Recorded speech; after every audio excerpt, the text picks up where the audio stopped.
जो लोग महाकुंभ पहुंचकर आस्था की डुबकी नहीं लगा पाए, उनके पास अच्छा मौका है कि वो इस कुंड में स्नान करके महाकुंभ जैसा लाभ प्राप्त कर सकते हैं।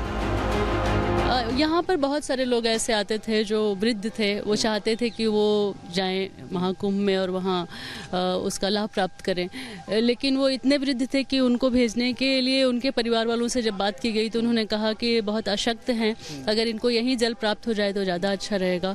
तो मुझे लग रहा है कि इसका संज्ञान लिया गया शासन के द्वारा। जिस संभल में 24 नवंबर को हिंसा हुई थी, उस संभल में अब सनातनी गूंज सुनाई दे रही है। सनातनी खुश हैं इस बात से कि संभल में सनातन का सूर्योदय हो रहा है। Bureau report, Republic Bharat.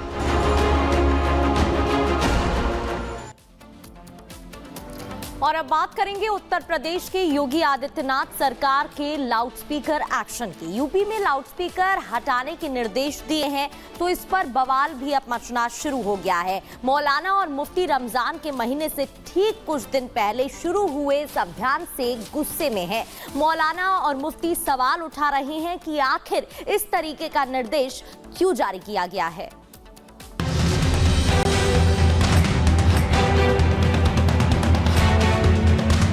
Uttar Pradesh के मुख्यमंत्री योगी आदित्यनाथ कहते हैं कि धार्मिक स्थल से बाहर लाउड स्पीकर की आवाज न आए, तो कुछ लोगों को सीएम योगी आदित्यनाथ का ये आदेश रास नहीं आ रहा है। संभल के मुफ्ती रजा नूरी सवाल उठा रहे हैं कि यूपी में ही लाउड स्पीकर पर क्यों विवाद है। केरल, बंगाल में तो लाउड स्पीकर बज रहे हैं। जहां बीजेपी के सहयोगी दलों की यानी एनडीए की सरकार है, वहां तो कोई दिक्कत नहीं है। फिर यूपी में ही रमजान के महीने में लाउड स्पीकर क्यों नहीं बजाने दिए जा रहे हैं। वो इस बुनियाद पर है कि और जगहों के अंदर माइक बज रहा है, यूपी के अंदर राज्य में नहीं। जैसे बंगाल में माइक चल रहा है, केरल में माइक बज रहा है, पंजाब के अंदर माइक बज रहा है, तो और सूबों के अंदर तो माइक बजा। तो सुप्रीम कोर्ट का जो आदेश है वो हर वर्ग, हर समाज और हर सूबे के लिए है ना कि एक सूबे के लिए है।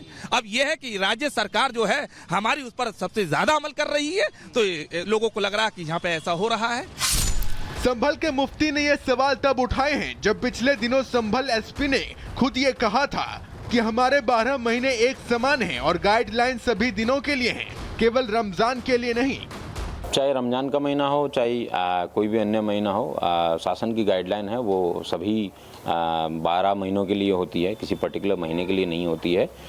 स्पेसिफिक अलर्ट इसके बारे में जरूर शासन द्वारा समय समय दिया जाता है, लेकिन लाउड स्पीकर के जो गाइडलाइन है वो सभी के लिए समान है और मैं उम्मीद करता हूँ कि सभी इसको फॉलो करेंगे। लाउड स्पीकर पर पुलिस कार्रवाई कर रही है तो कुछ लोग इसे रमजान से जोड़कर देख रहे हैं, जबकि रमजान शुरू होने से पहले ही सीएम योगी आदित्यनाथ ने निर्देश दिए थे कि मंदिर हो चाहे मस्जिद, लाउड स्पीकर तय मानक पर ही बजे और लाउड स्पीकर की आवाज उस धार्मिक स्थल से बाहर ना जाए। लेकिन तुष्टीकरण की राजनीति देखिए कि कुछ लोग इस आदेश को भी हिंदू मुसलमान के चश्मे से देख रहे हैं। Bureau report, Republic Bharat. और खबर जैसलमेर से है, जहां पर जैसलमेर में दर्दनाक हादसा हुआ है। जोधपुर के जैसलमेर में हादसे की खबर निकल के सामने आ रही है, जहां पे स्कॉर्पियो की टक्कर के बाद लग्जरी कार 20 फीट हवा में उछलती हुई दिखाई दे रही है। और यही वजह कि बड़ा जो हादसा हुआ है, तस्वीर दिखा रहे हैं आपको, जहां पे सड़क किनारे जाकर के जो स्कॉर्पियो है वो गिर जाती है। तो देखिए बड़ा हादसा होता है, जहां पे पूरी की पूरी जो घटना है वो सीसीटीवी में कैद हो जाती है। हाईवे पे दर्दनाक हादसा होता है, स्कॉर्पियो की टक्कर होती है कार के साथ और जो लग्जरी कार है वो हवा में 20 फीट तक उछलती हुई दिखाई देती है। दर्दनाक हादसा जैसलमेर जोधपुर हाईवे पर।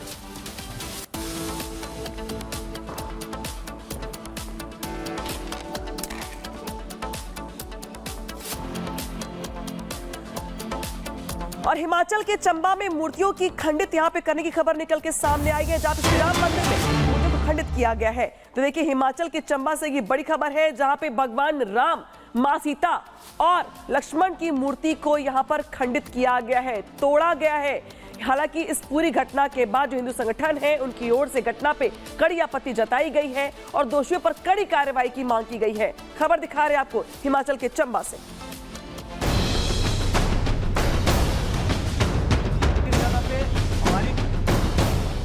हिमाचल प्रदेश के चंबा जिले में कुछ कट्टरपंथियों ने मंदिर में तोड़फोड़ कर तनाव पैदा कर दिया। चंबा जिले के श्री राम मंदिर में की गई तोड़फोड़ से लोग गुस्से में हैं। मांग कर रहे हैं कि जिसने भी मूर्तियों को खंडित किया है उसे कड़ी से कड़ी सजा मिले। दरअसल ये पूरी घटना चंबा जिले के गांव भुनाड़ की है, जहां कुछ अराजक तत्व ने मंदिर के अंदर स्थापित श्री राम, माता सीता और लक्ष्मण जी की मूर्तियों को खंडित कर दिया। को खंडित किया गया है, माता जानकी की मूर्ति को खंडित किया गया है, श्री लक्ष्मण जी की मूर्ति को खंडित किया गया है पूरी तरह से। और इस जगह पे हमारी बहन जो है ये सामने खड़ी है, ये बता रहे हैं कि यहाँ पर वो मूर्ति पड़ी मिली। अब सवाल ये उठता है कि ये मूर्ति यहाँ पे पड़ी मिली है, उस व्यक्ति की कौन सी मानसिकता रही होगी। अगर वो उसने बेशक भांग पी रखी होगी या उसने कोई दारू पी रखी होगी या किसी चिट्टे का नशा फूक के आया हो, जो मर्जी किया हो, या किसी अन्य धर्म पंथ संप्रदाय का वो व्यक्ति हो, उसे जल्द से जल्द पकड़े और जल्द से जल्द उसे सजा दिलाने में हमारी मदद करें। जब से मंदिर में तोड़फोड़ की घटना सामने आई है, हिंदू संगठन के लोग मंदिर पहुंच रहे हैं और पुलिस से आरोपियों के खिलाफ कड़ी से कड़ी कार्रवाई की मांग कर रहे हैं। Bureau report, Republic Bharat. इधर दिल्ली में भारतीय जनता पार्टी की सरकार सत्ता में आने के बाद से ही यमुना की सफाई की बात कर रही है। जो काम केजरीवाल और आम आदमी पार्टी 10 साल में नहीं कर पाए, अब उस काम की शुरुआत हो रही है, जिसके बाद दिल्ली वासियों में खुशी की लहर है। एक रिपोर्ट आपको दिखाते हैं।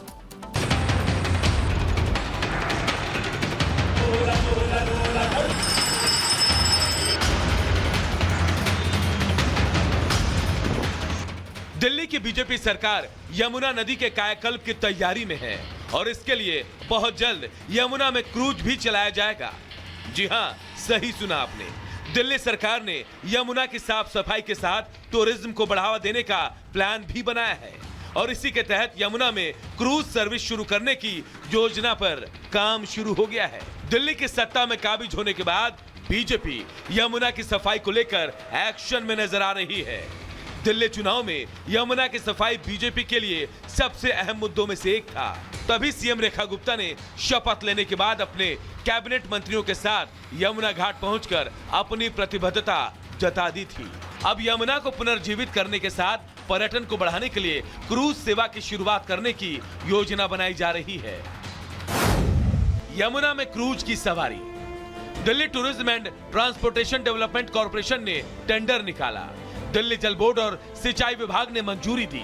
साल भर में 270 दिनों तक क्रूज चलाने की इजाजत। मॉनसून को छोड़कर क्रूज सेवा पूरे साल चलेगी। क्रूज में 20 से 30 लोगों के बैठने की क्षमता होगी।